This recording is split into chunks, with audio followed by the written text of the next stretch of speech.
ہم کو رب سے ملا ہے، چلو پوچھ کیسے جیے زندگی کو، چلو پوچھ لے کس میں رب کی رضا ہے، رب کی رضا ہے۔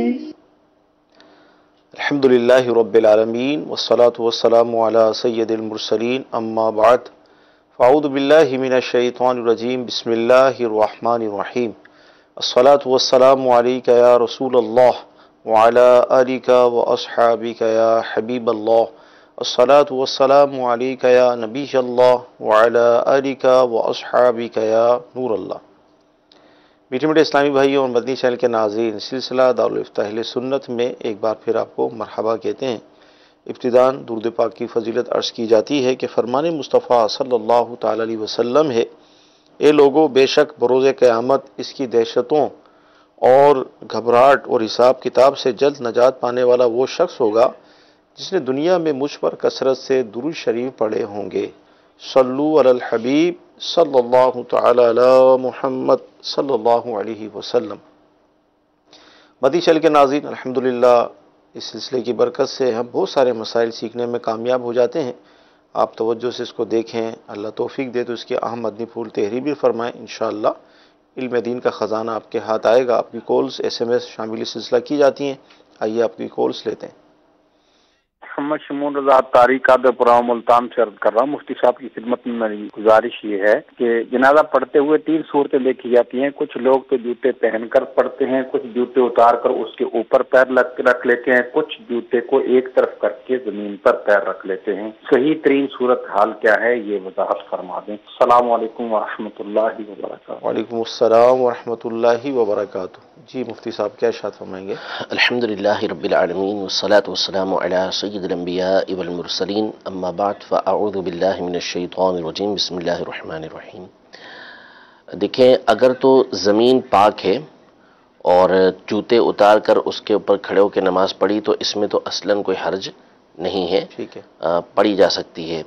اسی طرح زمین پاک ہے، جوتے بھی پاک ہیں، اور یعنی اس کا تلا ناپاک نہیں ہے جوتے کا، اور اس کو پہن کے بندے نے نماز پڑھی تو اس صورت میں بھی کوئی حرج نہیں ہے، نماز اس کی بلا کراہت ہو جائے گی۔ ٹھیک ہے، اور جو سب سے بہتر اور احتیاط والی صورت ہے وہ یہ ہے کہ زمین کے اوپر چپل رکھیں اور اس کے اوپر کھڑے ہو جائیں۔ صحیح۔ اس میں یہ ہوگا کہ اگر تلا جو ہے وہ ناپاک ہے یا زمین ناپاک ہے تو اس کی نماز میں کوئی حرج نہیں آئے گا۔ صحیح۔ اگر اس نے جوتے پہن کے نماز پڑھی اور تلا اس کا ناپاک تھا یا جو زمین ہے وہ ناپاک تھی تو اس صورت میں اس کی جو ہے وہ نماز میں جو بھی صورتیں ہوں گی، جیسے بھی ناپاکی ہوگی اس کے حساب سے اس کا حکم ہوگا کہ بعض صورتوں میں ہوگی نہیں، بعض صورتوں میں جو ہے وہ مکروہ تحریمی ہوگی۔ تو اس لیے بہتر یہ ہے طریقہ کار کہ اگر اس کو اس بات کا اندیشہ ہے کہ زمین ناپاک ہوگی، ویسے تو اس میں وسوسوں کے اندر پڑنے کی ضرورت نہیں ہے۔ صحیح۔ اگر زمین پہ کوئی نجاست نہیں ہے تو اس کی پاکی ہی کا حکم ہوگا، اتار کے اس زمین کے اوپر بھی کھڑا ہو سکتا ہے، لیکن سب سے بہتر جو صورتحال لکھی گئی ہے وہ یہی ہے کہ جوتے جو ہے اس کے اوپر بندہ کھڑا ہو کر نماز پڑھے۔ مدنی چینل کے ناظرین، نماز جنازہ پڑھنے کا طریقہ جوتوں کے ساتھ جو ہوتا ہے، مفتی صاحب نے اس کی 3 صورتیں بیان کی اور اس کا طریقہ بھی بیان کیا گیا۔ اگر مزید معلومات چاہتے ہیں تو نماز کے احکام کے اندر باقاعدہ اس کا پورا ایک رسالہ موجود ہے کہ نماز جنازہ میں شرکت کے کیا فضائل ہیں، پھر میت کو کندھا دینے کا کیا طریقہ ہے، اسی طرح قبر میں اتارنے کا کیا طریقہ ہے، اور بھی اس حوالے سے اہم معلومات اس رسالے میں موجود ہے۔ جی اگلی کال لیں گے ہم۔ میرا سوال یہ ہے کہ آج سے تقریباً 2 سال پہلے میرے پاس 10,000 درم تھا، تو وہ 10,000 درم تو یعنی کہ میرے سے لگا دیا میں نے، میرے پاس تقریباً 1 سال رہا وہ 10,000 درم۔ ابھی یعنی کہ اس کی زکوٰۃ جو میں نے دینی ہے ابھی تو میرے پاس نہیں ہے، ختم ہو گئے ہیں پیسے، تو میں نے زکوٰۃ نہیں دی، ابھی میں زکوٰۃ وہ دوں گا تو کیا وہ 10,000 درم کے حساب سے یا پاکستانی پیسے جتنے بنتے تھے اس حساب سے، یعنی کہ کس حساب سے میں ابھی زکوٰۃ دوں گا کہ وہ مجھے نہیں دینی پڑے گی یا دینی پڑے گی وہ؟ جی صاحب کیا ارشاد فرمائیں گے؟ وہاں سے رابطہ جی اس مسئلے جی انس بھائی سلسلے مرحبا کہتے ہیں، ارشاد فرمائیں۔ اس مسئلے میں یہ حکم ہے کہ زکوٰۃ اس کے اوپر لازم تھی اور جب زکوٰۃ نہیں دی تو یہ گناہ گار ہوا، جس سے توبہ کرنا بھی لازم ہے، اور اب جتنی جلدی ہو سکے زکوٰۃ ادا کی جائے۔ اب ادا کرنے کا کیا طریقہ ہو گیا اور قیمت کا کیا اعتبار ہوگا؟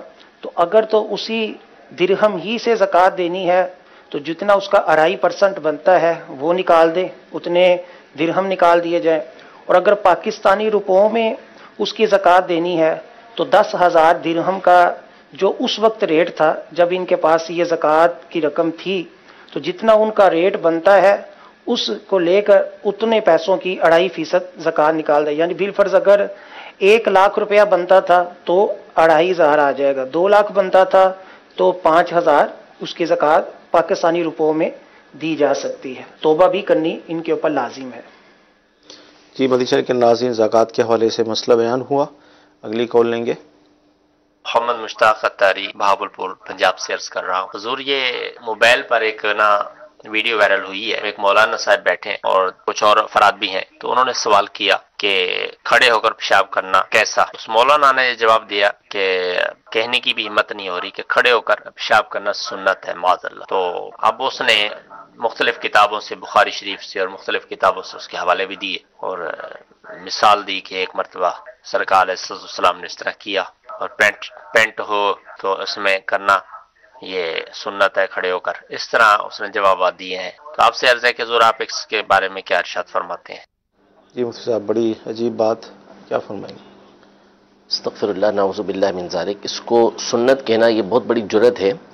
حضرت سیدہ عائشہ صدیقہ رضی اللہ تعالی عنہا کی حدیث ترمذی شریف کے اندر بھی ہے اور کتابوں کے اندر بھی موجود ہے کہ انہوں نے ارشاد فرمایا کہ من حدثکم کان رسول اللہ صلی اللہ تعالی علیہ وسلم یبول قائما فلا تصدقوه، یعنی جو تمہیں یہ کہے کہ نبی کریم صلی اللہ تعالی علیہ وآلہ وسلم کھڑے ہو کر پیشاب کیا کرتے تھے تو اس کی تصدیق نہ کرو۔ حضور علیہ السلام ہمیشہ بیٹھ کر پیشاب فرمایا کرتے تھے، کھڑے ہو کر نہیں کرتے تھے۔ اسی طرح اور احادیث طیبہ میں حضرت عمر رضی اللہ تعالی عنہ سے نبی کریم صلی اللہ تعالی علیہ وآلہ وسلم نے ارشاد فرمایا کہ لا تبل قائما، کھڑے ہو کر پیشاب نہ کرو۔ ایک حدیث صحیح کے اندر نبی کریم صلی اللہ تعالی علیہ وآلہ وسلم نے ارشاد فرمایا کہ 3 چیزیں یہ جفا میں سے ہیں، بے وفائی میں سے ہیں، سختی میں سے ہیں۔ ان میں سے ایک بات یہ ارشاد فرمائی کہ کھڑے ہو کر پیشاب کرنا۔ تو نبی کریم صلی اللہ تعالیٰ علیہ وآلہ وسلم کی ہمیشہ جو عادت مبارکہ تھی، چاہے گھر ہو چاہے باہر ہو، وہ یہی تھی کہ بیٹھ کر پیشاب فرمایا کرتے تھے، دور جایا کرتے تھے، پردے میں یہ معاملہ فرمایا کرتے تھے۔ صرف اور صرف ایک مرتبہ ایسا معاملہ پیش آیا، اور وہ بھی اس کے بھی علماء نے کئی جوابات ارشاد فرمائے کہ وہ ہوا کیوں، کہ نبی کریم صلی اللہ علیہ وسلم ایک قوم کا فیصلہ فرما رہے تھے، ان کے درمیان تشریف فرما تھے، وہ طویل ہو گئی مجلس، تو پھر آپ پیشاب کے لیے جو ایک ڈھیری تھی کوڑے کی اس کے پاس آئے، وہاں آپ نے کھڑے ہو کر ایک مرتبہ زندگی میں ایسا واقعہ پیش آیا کہ پیشاب فرمایا، اور اس میں بھی وجہ اس کی علماء نے یہ بیان کی کہ وہ جگہ ایسی تھی کہ جہاں پر کھڑے ہو کر بیٹھنا یہ مشکل تھا، اور اس کے جوابات علماء نے ارشاد فرمایا ہے کہ یہ منسوخ ہے، یا نبی کریم صلی اللہ علیہ وسلم نے بیان جواز کے لیے کہ کبھی ایسا معاملہ پیش آ گیا تو اس صورت میں اس کی صورت بن جائے گی کہ وہاں پہ کھڑے ہو کے وہ پیشاب کر سکے گا، ورنہ حضور اکرم صلی اللہ تعالیٰ علیہ وآلہ وسلم کا ہمیشہ کا یہ معمول رہا ہے کہ آپ علیہ السلام نے بیٹھ کر ہی پیشاب فرمایا۔ جس نے یہ بولا کہ یہ سنت ہے، بہت بڑی اس نے جرت کی ہے۔ پہلی بات تو اس کو سنت تو کہہ نہیں سکتے کہ سنت کے لیے حضور علیہ السلام کا عمل یہ کئی مرتبہ ہونا چاہیے، پھر اس کو سنت کہا جاتا ہے۔ دوسری بات یہ کہ یہ بیان جواز کے لیے، بیان جواز یعنی کسی چیز کو جائز قرار دینے کے لیے، جیسے نبی کریم صلی اللہ علیہ وسلم کا ہمیشہ ایک طریقہ کار رہا کہ آپ اس طرح کیا کرتے تھے، لیکن بسا اوقات آپ اس کے برخلاف کوئی کام کر کے یہ بتاتے تھے کہ اس طرح بھی عذر ہو یا اس طرح کا معاملہ پیش آئے تو یوں ہو سکتا ہے۔ تو صرف ایک دفعہ بیان جواز کے لیے اس طرح کیا، باقی پھر اس کے بعد بھی علماء نے یہ ارشاد فرمایا کہ نبی کریم صلی اللہ علیہ وسلم نے اس سے بھی بنا فرما دیا کہ لا تبل قائما، کبھی بھی کھڑے ہو کر پیشاب یہ نہ کرو۔ علماء نے، محدثین نے یہ اصول بیان کیا ہے کہ جب نبی کریم صلی اللہ تعالیٰ علیہ وآلہ وسلم کوئی کام فرمائے اور دوسری طرف آپ کسی چیز کا حکم فرمائیں اور بظاہر ہمیں دونوں میں ٹکراؤ نظر آ رہا ہو، تو پھر اس صورت میں حکم یہ ہوتا ہے کہ ہم جو قول نبی کریم صلی اللہ علیہ وسلم کا اس کے اوپر عمل کریں گے. تو آپ علیہ الصلوۃ والسلام کا فرمان یہ ہے کہ بیٹھ کے پیشاب کرنا ہے، کھڑے ہو کے نہیں کرنا.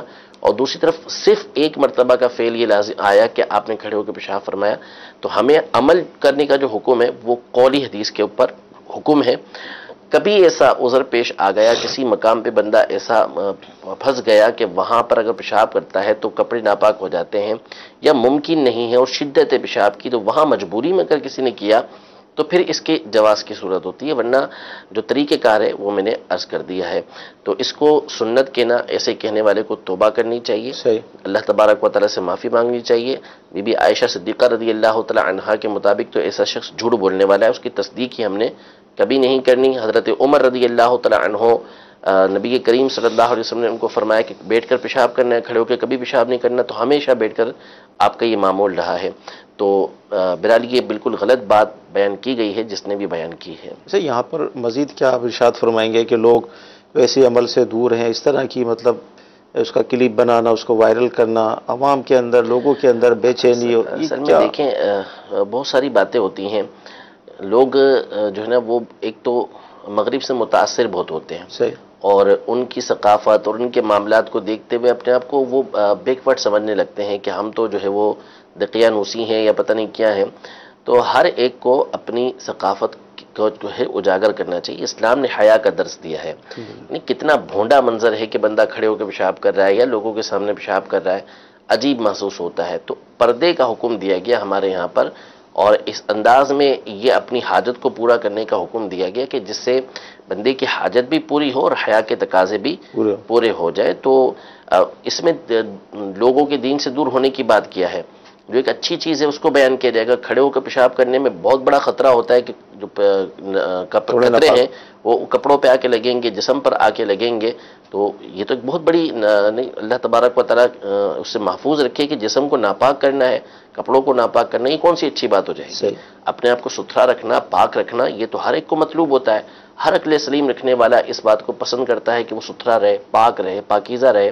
تو وہ اسی طرح حاصل ہوگا جو اسلامی طریقہ کار ہے. اچھا، جیسے ہمارے آقا ایک مرتبہ ایک مقام سے گزر رہے، قبر سے گزر ہوا، تو وہاں پر جو عذاب ہو رہا تھا اس کا ایک سبب یہ بتایا کہ چھینٹے پیشاب کی یہ نہیں بچتا تھا.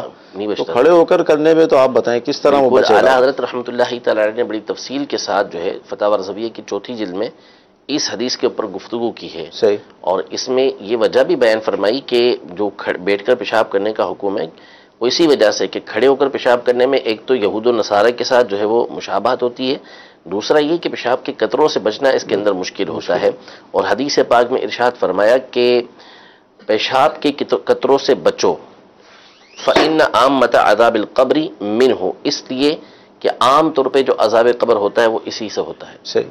تو اس لیے اس سے بچنا جو ہے وہ بہت زیادہ ضروری ہے. ودی چل کے ناظرین، الحمدللہ مفتی صاحب نے اس حوالے سے ہمیں تفصیلی جواب عطا فرمایا کہ ہمارے آقا علیہ الصلوۃ والسلام کھڑے ہو کر پیشاب نہیں فرماتے تھے. اس کا تفصیلی جواب دیا گیا. اور ظاہر ہے اگر عقل سے بھی اس بات کو غور کیا جائے، عقلاً بھی یہ بات بڑی عجیب سی لگتی ہے کہ بندہ کھڑے ہو کر پیشاب کرے. تو لہذا اس کو سنت کہنا یہ بہت بڑی جرت ہے، اس پر کلام کیا گیا. جی اگلی کال لیں گے.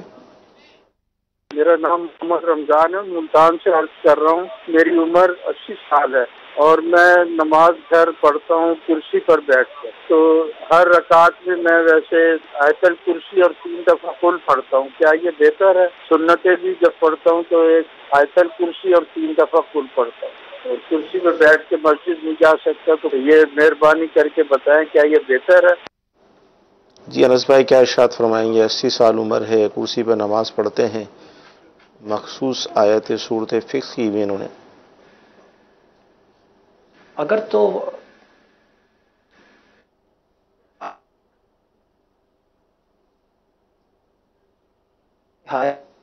کہ جماعت میں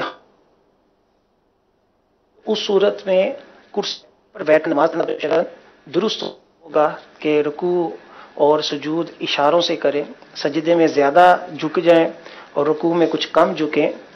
البتہ جہاں تک صورتوں کا تعلق ہے تو مجھے ایسا سمجھ آ رہا ہے کہ یہ ہر رکعت چاہے فرض ہو یا تو اسی طرح ہی پڑھتے ہیں کہ مرتبۃ الکرسی اور 3 مرتبہ کل شریف جو ہے وہ پڑھتے ہیں. تو فرضوں میں ایسا تو نہ کیا جائے پہلی رکعت میں آیت الکرسی پڑھ لیں اور دوسری رکعت میں قل اللہ احد پڑھ لیں، کیونکہ پہلی رکعت میں بھی وہی قرات کی جائے اور دوسری رکعت میں بھی فرضوں کی وہی قرات کی جائے تو یہ مکروہ ہے۔ تو بہتر ہے کہ پہلے آیت الکرسی پڑھ لیں اور اس کے بعد جب دوسری رکعت آئے تو اس کو اللہ پڑھ لیں۔ اور جو سنتیں ہوں، جیسے 4 سنتیں ہیں، اس میں پہلی سنت میں آیت الکرسی پڑھ لیں اور بقیہ جو 3 رکعتیں ہوں ان میں قل ہو اللہ ہر ایک میں ایک مرتبہ بھی پڑھ لیں گے تو کفایت کر جائے گا، ٹھیک ہو جائے گا۔ جی اگلی کال لیں گے۔ مفتی صاحب کی بارگاہ میں سوال یہ آتا ہے کہ اکثر جو خواب میں وہ لوگوں کو دیکھا جاتا ہے کہ عذاب ہو رہے ہیں انہیں، تو ان سے بجا دریافت کی جاتی ہے، تو وہ کہتے ہیں کہ ہم کفر پر مرے اس وجہ سے۔ تو عرض یہ تھی کہ ایسے لوگوں کے لیے دعائیں مغفرت کی جا سکتی ہے؟ کیا خواب کے اعتبار سے انہیں کافر کہا جا سکتا ہے؟ کیا فرماتے ہیں؟ ولا قوت الا باللہ العلی العظیم۔ تو یہ بالکل غلط بات ہے۔ اصل میں اول تو پہلی بات تو ان کی یہ غلط ہے کہ اکثر دیکھا جاتا ہے، اکثر تو کوئی نہیں دیکھا جاتا اس طرح، شاذ و نادر کسی کے ساتھ ایسا ہو گیا تو ہو گیا، اور دوسرا پھر اکثر دیکھا بھی جائے تو یوں کہنا کہ کفر پہ مرے تھے یہ بھی عمومی طور پہ نہیں ہوتا۔ بہرحال حکم شرع یہ ہے کہ اگر کوئی خواب میں کہہ بھی دیتا ہے کہ میرا نعوذ باللہ کفر پر خاتمہ ہوا ہے تو بھی اس کا کوئی اعتبار نہیں ہے۔ اصل اعتبار اس کی دنیاوی زندگی کے معاملات ہی کا ہے کہ دنیا کے اندر اس کے اوپر حکم کیا تھا، اس نے مسلمانوں والی زندگی گزاری ہے، مسلمان تھا، تو اس کے اوپر جو ہے وہ مسلمان ہونے ہی کا حکم ہوگا، اس کے لیے دعائیں مغفرت وغیرہ سب کی جا سکتی ہے۔ حتیٰ کہ علماء نے یہاں تک ارشاد فرمایا کہ مسلمان سے اگر حالت نزا کے اندر کلمہ کفر نکل جائے، یعنی اس پر نزا کی کیفیت طاری ہے اور اس کیفیت میں اس کے منہ سے ایسا کلمہ نکلتا ہے کہ جو کفر والا ہے، تو بھی اس صورت میں اس کے ایمان ہی کا حکم ہوگا، اس لیے کہ نزا کی جو کیفیت ہوتی ہے اس کی شدت کی وجہ سے ممکن ہے کہ وہ حواس کھو بیٹھا ہو، عقل کھو بیٹھا ہو، اور اس وجہ سے اس کے منہ سے یہ کلمہ نکلا ہو، تو اس کے اوپر حکم جو ہے وہ ایمان ہی کا ہوگا، وہ مسلمان ہی ہوگا۔ لہذا یہ بات درست نہیں ہے کہ خواب میں کسی کو دیکھا تو اس نے بتایا کہ میرا نعوذ باللہ کفر پر خاتمہ ہوا، اور پھر اس کے بعد اس کے بارے میں یہ اعتقاد تو ہرگز نہیں کر سکتے کہ وہ کافر ہے، وہ مسلمان ہی ہے، اور اس کے لیے اصحال ثواب، دعائیں مغفرت وغیرہ سب کی جا سکتی ہے۔ مدنی چینل کے ناظرین، آپ کے ایس ایم ایس بھی ہمیں موصول ہو رہے ہیں، 1-2 ایس ایم ایس ہم شامل اس سلسلہ کرتے ہیں۔ مفتی صاحب، شادی جب بارات آتی ہے تو اس میں ڈانس وغیرہ بھی کیا جاتا ہے اور فائرنگ بھی ہوتی ہے، اور لوگ یہ کہتے ہیں بھئی یہ تو خوشی کا موقع ہے، کیا فرماتے ہیں اس حوالے سے؟ دیکھیں، خوشی کا موقع ہے، اللہ تبارک و تعالیٰ نے خوشی دی ہے، تو خوشی کا تقاضا تو یہ ہے کہ اللہ تبارک و تعالیٰ کا شکر ادا کیا جائے۔ صحیح۔ یعنی نعمت ملتی ہے تو اس کا مطلب یہ تھوڑی ہوتا ہے کہ اس کی نافرمانی کی جائے، یعنی میں آپ کے اوپر ایسا احسان کروں اور آپ وہ کام کریں کہ جو مجھے ناراض کرنے والا ہو، تو یہ کہاں کی دانائی اور عقل مندی ہے؟ اگر خوشی کا موقع ہے تو پھر آپ اور زیادہ اللہ تبارک و تعالیٰ کی فرما برداری والے کام کریں، اللہ کو راضی کرنے والے کام کریں۔ تو بہرحال یہ تو فضول بات ہے کہ خوشی کا موقع ہو تو اس موقع پر کوئی ناجائز کام کرنے کی اجازت مل جائے، ایسا ہرگز نہیں ہوتا۔ خوشی کے موقع پر بھی ناجائز کام کرنے کی اجازت نہیں ہے، وہ خوشی پھر اللہ تبارک و تعالیٰ کی رضا کا سبب نہیں بن سکتی۔ ایسے ہی معاملات ہوتے ہیں کہ جس کی وجہ سے جو خاندان ہوتے ہیں، جو گھرانے ہوتے ہیں، وہ بگڑتے چلے جاتے ہیں، اور عمومی طور پر جو شادی ہوتی ہے وہ خانہ آبادی کی جگہ خانہ بربادی بنی ہوتی ہے۔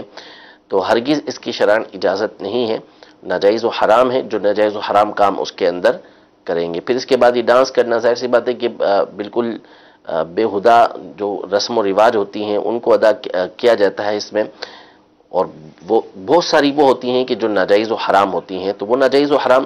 پھر اس کے بعد یہ فائرنگ جو کرتے ہیں، نعوذ باللہ من ذالک، یعنی یہ تو سمجھ سے باہر ہے کہ اجازت ملتی کیسے ہے، لوگ کرتے کیسے ہیں۔ یعنی بعض اوقات 12 بجے، 1 بجے، 1:30، 2 3 بجے جو ہے وہ اچانک فائرنگ شروع ہو جاتی ہے، اور ہوتا یہی کہ وہ شادی کی فائرنگ ہو رہی ہوتی ہے۔ تو بھائی یہ خوشی ہے، اول تو خوشی میں اس طرح کی اجازت نہیں، اور خوشی ہے تو پھر آپ کی خوشی ہے، یہ پورے محلے والوں کی خوشی تھوڑی ہے، پورے علاقے والوں کی خوشی تھوڑی ہے، گھروں کے اندر جو بچے بیمار بوڑھے بیٹھے ہوئے ہیں ان کے لیے خوشی تھوڑی ہے۔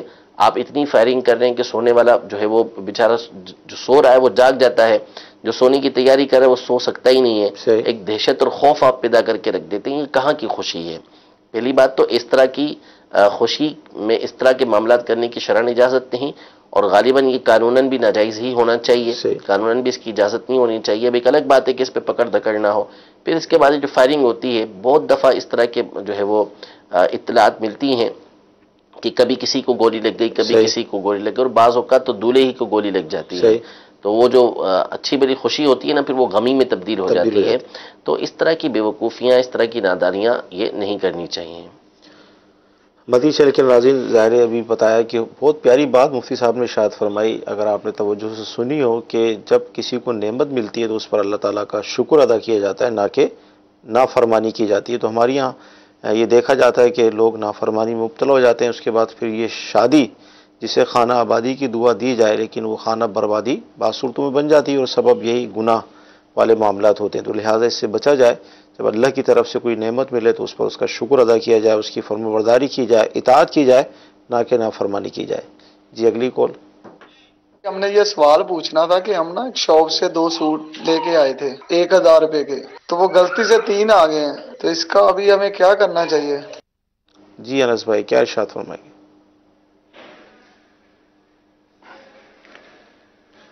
جی اس صورت میں تو لازم ہے کہ وہ ایک سوٹ جو زیادہ آ گیا ہے اس کو واپس اسی دکان پر جا کر دے کر آئے۔ یہ نہیں کہہ سکتے کہ چلے اس نے ہو سکتا اپنی خوشی سے دے دیا ہو، اس وہم میں یا اس گمان میں وہ نہیں رکھ سکتے۔ 2 کے پیسے دیے ہیں تو 2 سے زیادہ ان کا لے آنا ظاہری بات ہے کہ غلطی سے ہے، دکاندار بھول گیا، یہ بھی غلطی سے لے آئے ہیں، تو اب اس کا ازالہ یہی ہے کہ فوراً ایک سوٹ اس کو جا کر واپس کر دیں۔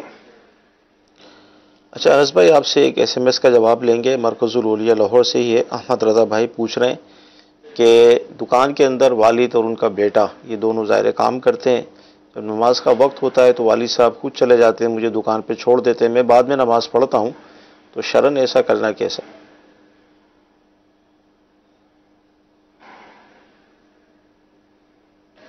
ایسا تو نہیں کرنا چاہیے، جماعت جو ہے وہ دونوں کے اوپر لازم ہے، تو اگر ایک جگہ میں ایک نے پڑھ لی ہے تو دوسرے کی اگر رہ جائے تو یوں تو نہیں ہونا چاہیے، بلکہ دونوں پڑھیں، یا یوں کر لیں کہ ایک مسجد میں اگر قریب مختلف ٹائم ہے، وہاں پہلے ہو رہی ہے تو پہلے والد صاحب پڑھ رہے ہیں، دوسری جگہ جو ہے وہ بیٹا پڑھ رہا ہے، اور اگر ایسی صورتحال ہے کہ دکان بند کی جا سکتی ہے بآسانی تو پھر دکان بند کر کر ہی دونوں جا کر نماز پڑھیں، یوں نہ کریں کہ ایک پڑھ لے دوسرے کی جماعت چھوڑ دی جائے، یہ اس طرح کرنا شرعاً جائز نہیں ہے۔ جی اگلی کال لیں گے۔ دارالفتہ اہل سنت میں میرا مفتی صاحب سے سوال ہے کہ میں ٹیلرنگ کام کرتا ہوں اور میں نے سنا ہے کہ منگل کے روز جو کٹنگ کرنے کی ممانعت ہے، مطلب منع ہے، تو منگل کے روز مطلب پیر کی مغرب کے بعد سے وہ کٹنگ بند کرنا پڑے گا اور پھر شروع منگل مغرب کے بعد کر سکتے ہیں؟ اس کی ذرا مجھے وضاحت فرما دے، اور اگر کبھی ایسا ہو کہ ایمرجنسی ہو اور کٹنگ کرنا پڑے منگل کے روز تو کیا کر سکتے ہیں کہ نہیں؟ کام تو روز ہی ہوتا ہے حضور، منگل کے دن میں بھی ہوگا۔ جی اصل میں اس میں یہ ہے کہ مولا مشکل کشا رضی اللہ تعالی عنہ کا فرمان نقل کیا گیا ہے کہ آپ رضی اللہ تعالی عنہ نے اپنے تجربے کی بنیاد پر یہ ارشاد فرمایا کہ منگل کے دن جو کپڑا کاٹا جاتا ہے وہ عمومی طور پہ جل جاتا ہے یا چوری ہو جاتا ہے۔ صحیح۔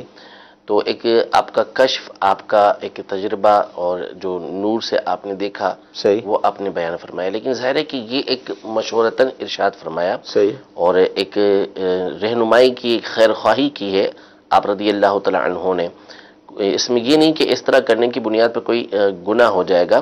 تو لہذا جو شرعی حکم ہے وہ تو یہ ہے کہ اگر کسی نے اس دن کاٹا تو کوئی ناجائز و حرام کام نہیں کیا، احتیاط برتنی چاہیے کہ منگل کا جو دن ہے اس میں یہ کام نہ کریں، اور دن جو ہے اس کی انتہا مغرب تک ہو جاتی ہے، اس طرح کے جو امور ہوتے ہیں اس کے اندر، تو ٹھیک ہے مغرب کے بعد تو یہ کاٹ سکتے ہیں، اس میں کوئی حرج نہیں، اور کاٹ بھی لیا منگل کے دن تو اس میں کوئی گناہ نہیں ہے، اس طرح کر سکتے ہیں۔ صحیح۔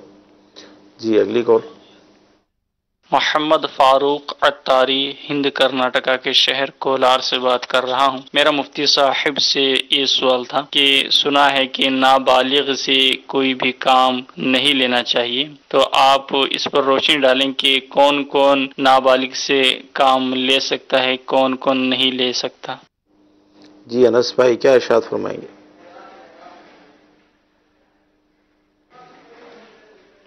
دیکھیں نابالغ سے کوئی اجنبی شخص کوئی کام نہیں لے سکتا، البتہ جو استاد ہو یا والدین ہو تو وہ تھوڑا بہت ایسا کام لے سکتے ہیں۔ استاد ایسا کام کہ یہ پانی پکڑ لو سامنے کولر سے، یا یہ تھوڑا سا کوئی بازار سے سودا لا دو، اتنا تو کر سکتے ہیں۔ البتہ کوئی مشقت والا کام ہو تو یہ بغیر اس کے والدین کی یا اس کا جو وصی ہوتا ہے اس کی اجازت سے ایسا نہیں کر سکتے۔ البتہ اگر ان کی طرف سے صراحتاً یا دلالتاً اجازت ہو تو تھوڑا مشقت والا کام بھی نابالغ سے لے سکتے ہیں، جبکہ اس میں نابالغ کے لیے ضرر نہ ہو۔ یعنی یہ نہ ہو کہ نابالغ کو اتنی دور کسی کام کے لیے بھیج دیا کہ ہو سکتا ہے وہ راستہ ہی بھول جائے، وہ گم ہو جائے، یا کوئی اور اس کو راستے میں کوئی چوٹ لگنے کا یا ٹریفک کے حادثے میں اس کے شکار ہونے کا اس کو کوئی مسئلہ ہو، تو ایسی صورت میں پھر منع کیا جائے گا۔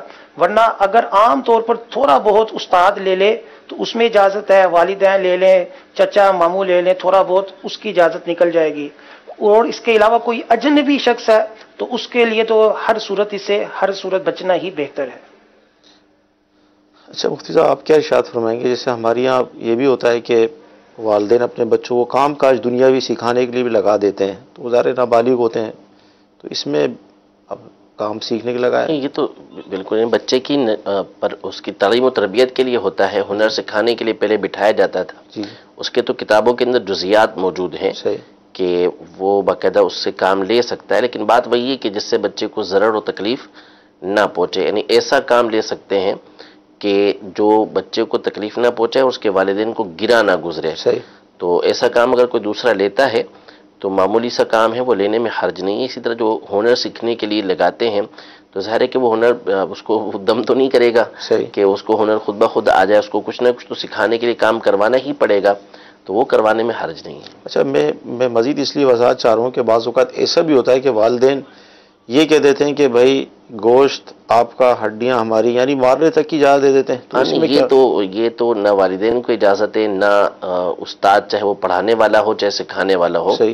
یعنی یہ عجیب ہمارے یہاں ریت، بہت سارے اس طرح کے بہت سارے جو ہے وہ جملے چلتے رہتے ہیں، ان کی کوئی حقیقت بھی نہیں اور ان کی کوئی اجازت بھی نہیں۔ پہلی بات تو یہ ہے کہ بچے کو مارنا، استاد مارتا ہے یا والدین مارتے ہیں، تو اس میں علماء نے یہ لکھا ہے کہ جو مارنا ہوتا ہے وہ تعزیر کے لیے ہوتا ہے، یعنی کسی کو سزا دینے کے لیے، اور بچہ اہل تعزیر میں سے نہیں ہے، لہذا جو مارے گا اول تو اس کی نیت اصلاح کی ہونی چاہیے۔ ٹھیک ہے، پہلی بات۔ دوسری بات یہ کہ شریعت نے ایک دائرہ مقرر کیا ہے کہ کسی کو اگر سزا دینی ہے تو کس درجے کی یہ دی جا سکتی ہے، اور عمومی طور پر ہمارے یہاں اس کا اعتبار نہیں کیا جاتا، اس کا لحاظ نہیں کیا جاتا۔ اول تو مارتے ہیں غصے کی حالت میں، اور اپنا غصہ اتارنا مقصود ہوتا ہے جو اس کو برا لگا ہوتا ہے، اصلاح مقصود نہیں ہوتی۔ دوسرا پھر جو مارنے کی وہ ہلکے سے اجازت دی، 3 ضرب سے زیادہ نہ مارے، اتنا زور سے نہ مارے کہ نشانات پڑ جائیں، ایک ہی جگہ پہ نہ مارے، یہ لیکن اس کا کوئی لحاظ نہیں کرتا۔ مارتے ہیں زور سے، منہ اور چہرے پہ مارنے سے منع کیا گیا، اور منہ پر ہی تھپڑ مارتے ہیں۔ یہ ڈنڈوں سے مارتے ہیں، ڈنڈے سے مارنے کی بھی شرعاً اجازت نہیں ہے۔ تو بہرحال جو ہمارا دور ہے اس میں عمومی طور پر ان چیزوں کی رعایت تو کوئی بھی کرتا نہیں ہے، اور دعوت اسلامی کے جتنے مدارس، جامعات وغیرہ ہیں اس میں تو بالکلیہ اس کی پابندی ہے، یعنی آپ ہلکی سی ضرب بھی نہیں لگا سکتے، ضرب خفیف جس کو کہتے ہیں وہ بھی نہیں لگا سکتے، اس کی اجازت ہی نہیں ہے۔ تو بہرحال یہ تو کسی کو اجازت نہیں ہے نا کہ گوشت آپ کا، ہڈیاں ہماری، نہ گوشت آپ کا ہے نہ ہڈیاں آپ کی ہیں، وہ اسی کا ہے جس کی ہڈیاں اور گوشت ہیں، کسی کو مارنے کی اس طرح اجازت نہیں ہے۔ جی، نابالغ کے حوالے سے تفصیلی ایک بحث بھی ہوئی، گفتگو ہوئی، اس پہ اس کا شرعی مسئلہ بھی بیان کیا گیا۔ جی، اگلی کال لیں گے۔ میرے 2 سوال ہیں کہ جو لنڈے کے کپڑے ہیں اکثر وہ لوگ خرید لیتے ہیں، تو بغیر دھوئے اگر نماز پڑھیں تو نماز ہو جاتی ہے یا نہیں؟ اور دوسرا سوال ہے کہ بیڈ جو ہے مثلا چارپائی یا بیڈ، اس کے آگے نماز پڑھ سکتے ہیں یا نہیں؟ یعنی بیڈ خالی ہے، اس پر کوئی نہیں لیٹا یا بیٹھا ہوا کوئی نہیں ہے، تو اس کے اوپر اس کے سامنے نماز ہو سکتی ہے یا نہیں؟ جی، استعمال شدہ کپڑے مل رہے ہوتے ہیں، سستے مل جاتے ہیں اس طرح کے کپڑے۔ ہاں دیکھیں، اس میں جو لنڈے کے کپڑے ہوتے ہیں وہ عمومی طور پر کفار کے ممالک سے عام طور پر ہمارے یہاں آتے ہیں، تو اس میں بہتر یہ ہوتا ہے کہ ان کپڑوں کو دھو لیا جائے، لیکن جب تک کسی چیز کے نجس ہونے کا، ناپاک ہونے کا یقین نہ ہو اس وقت تک اس کو ناپاک نہیں کہا جا سکتا۔ اگر کسی نے ویسے ہی اس کو پہن کے نماز پڑھ لی تو بھی نماز ہو جائے گی، اس کے ناپاک ہونے کا حکم نہیں ہوگا۔ بہتر یہ ہے کہ اس کو دھو لے، دھو کر پھر اس کو استعمال کرے۔ اور دوسری بات یہ بہت زیادہ ہمارے یہاں مشہور ہے کہ جو ہے وہ چارپائی پر کوئی موجود نہیں ہے تو اس کے سامنے پھر بھی نماز نہیں پڑھ سکتے، بیڈ پر کوئی نہیں ہے تو بھی نماز نہیں پڑھ سکتے. اس میں کوئی حرج نہیں. پہلی بات تو یہ کہ اگر سامنے کوئی موجود ہی نہیں تو پڑھنے میں کوئی حرج ہے ہی نہیں ہے. دوسری بات یہ کہ اگر سامنے کوئی موجود ہے تو اس میں بچنا بہتر ہوتا ہے، چاہے اس نے چہرہ اس طرف کیا ہو چاہے اس نے اس طرف کیا ہو. اس کے چہرے کے سامنے نماز پڑھیں گے تو یہ تو مکروہ تحریمی ہوگا، اور اگر اس کا چہرہ اس طرف نہیں ہے، اس کی پیٹھ ہماری طرف ہے، تو بھی علماء نے اس سے منع فرمایا کہ ممکن ہے کہ وہ لیٹا ہوا ہے، لیٹتے ہوئے وہ اپنے چہرے کو اس طرف کر لے یا کوئی ایسا معاملہ پیش آئے جس کی وجہ سے اس کی نماز کے اندر خلل واقع ہو جائے، تو اس میں گریز کرنا چاہیے کہ اگر کوئی لیٹا ہوا ہے تو اس کے سامنے نماز نہ پڑھے. نبی کریم صلی اللہ تعالیٰ علیہ وسلم کی اپنی خصوصیات میں سے تھا کہ ازواج مطہرات سامنے ہوں تو حضور علیہ الصلوۃ والسلام نماز پڑھتے تھے. دیگر امتی ہیں ان کو اس سے بچنا ہوگا کہ سامنے کو لیٹا ہو تو اس کے سامنے نماز نہ پڑھے، چاہے مرد ہو چاہے عورت ہو. لیکن جب کوئی موجود ہی نہیں ہے، صرف چارپائی رکھی ہوئی ہے، صرف بیڈ رکھا ہوا ہے، تو پھر اس کے سامنے پڑھنے میں تو کوئی حرج نہیں ہے، نماز پڑھی جا سکتی ہے. اچھا، یہ پرانے کپڑے جو لیتے ہیں لنڈے وغیرہ سے، اگر اس میں کوئی چیز نکل آئے، رقم، اچھا کیا فرماتے ہیں؟ اب اس کی مختلف صورتیں ہو سکتی ہیں کہ اس نے کس انداز میں یہ خریدا ہے. بعض صورتوں میں تو یہ حکم ہوگا کہ مالک تک اسے پہنچانا ہوگا، اس کو تو جس سے لیے ہیں اس کو پہنچا دیں. صحیح جی، مزید کال لیں گے. محمد نوید اتاری عمان سے عرض کر رہا ہوں. مفتی صاحب کی برگاہ میں ایک سوال عرض ہے کہ بندہ اپنے دوست یا کسی بھی عزیز سے کسی قسم کا خوف ہو، خطرہ ہو، تو بندہ اس کو قسم یا قرآن دے سکتا ہے کہ آپ قرآن اٹھا کر بولو کہ میں آئندہ آپ کے ساتھ ایسا چکر فراڈ نہیں کروں گا. کیا یہ دینا جائز ہے یا ناجائز ہے؟ جی مفتی صاحب کیا فرمائیں گے؟ انس بھائی.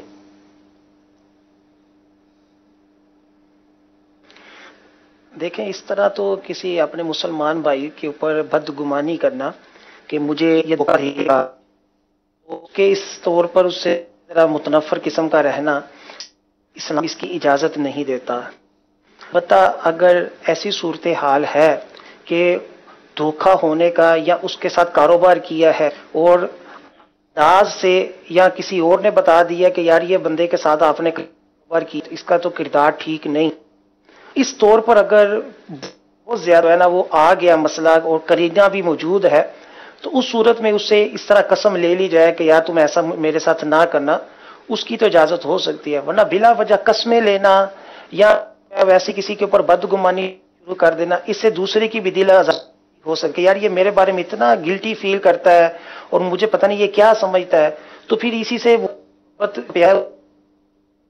جاتی ہے. تو پہلا تو یہ ہے کہ بدگمانی بلا وجہ نہ لائی جائے. دوسری بات یہ ہے کہ قسمیں نہ لی جائیں. ایک ہی صورت ہے کہ جہاں کہیں کرائم وغیرہ ہوں، اس صورت میں ایسا عمل کیا جا سکتا ہے. ٹھیک ہے. مفتی احسان صاحب سے یہ ایس ایم ایس والے ہم سے پوچھ رہے ہیں آپ کے لیے کہ 7 ہڈیوں پہ سجدہ کیا جاتا ہے. اب کسی عذر کی وجہ سے گھٹنے میں تکلیف ہے، زخم ہے، اب 7 ہڈیوں پر سجدہ نہیں ہو رہا تو اب کیا ہوگا؟ دیکھیں، اس کی مختلف صورتیں علماء نے بیان کی ہیں کہ 7 ہڈیوں سے مراد کیا ہے. یعنی مراد سے کہ ان میں تمام کی تمام چیزیں جو ہیں وہ فرض و واجب کے درجے میں ہیں یا بعض واجب ہیں بعض فرض ہیں. اور بہرحال عذر ہے تو عذر کی صورت میں تو ویسے ہی معافی موجود ہے کہ گھٹنا مثال کے طور پہ زخم میں رکھے گا تو خون جاری ہو جائے گا. تو اب اگر اس کے نیچے کوئی چیز رکھ لیتا ہے یا تھوڑا سا وہ اس طرح اوپر رکھتا ہے گھٹنا کہ زمین سے ٹکے نہ، اور ایک گھٹنے کے ذریعے وہ سجدہ بآسانی کر پا رہا ہے، دوسرا گھٹنا اس نے تھوڑا سا اٹھا کے رکھا ہوا ہے، تو اس کے اوپر کوئی گناہ نہیں ہوگا. لیکن اب یہ ایک گھٹنے کو اٹھائے گا کیسے، یہ تھوڑا مشکل امر ہے کہ سجدہ جو وہ کرے گا تو اب ظاہر سی بات ہے گھٹنے رکھے بغیر تو بہت مشکل ہے کہ سجدہ ہو پائے. تو اب اگر ایسی صورت ہے کہ گھٹنا رکھنے کی وجہ سے یا تو بہت زیادہ تکلیف کے اندر مبتلا ہو جاتا ہے جو اس کے لیے قابل برداشت نہیں، یا اگر گھٹنا رکھتا ہے تو خون جاری ہو جاتا ہے، تو اس صورت میں تو پھر یہ معذور ہو جائے گا اور اس کو اجازت ہوگی کہ اس پر سجدہ ساقط ہو جائے گا. سجدہ ساقط ہو گیا تو پھر اس پہ قیام ساقط ہو جائے گا، بیٹھ کے نماز ادا کرے پوری. جی اگلی کال. ہند کے شہر بھیونڈی سے سید طاہر ریاض الطاری عرض کر رہا ہوں. ماشاءاللہ مدنی چینل کا بہترین سلسلہ دارالفتا اہل سنت جاری ہے اور ماشاءاللہ مفتی حسان صاحب کی کی آمد آمد مرحبا. مفتی صاحب سے میرا سوال یہ ہے کہ مسجد کا گالا بھاڑے پر لے کر کیا ہم کسی اور کو بھاڑے پر دے سکتے ہیں؟ اس کی وضاحت فرما دیں.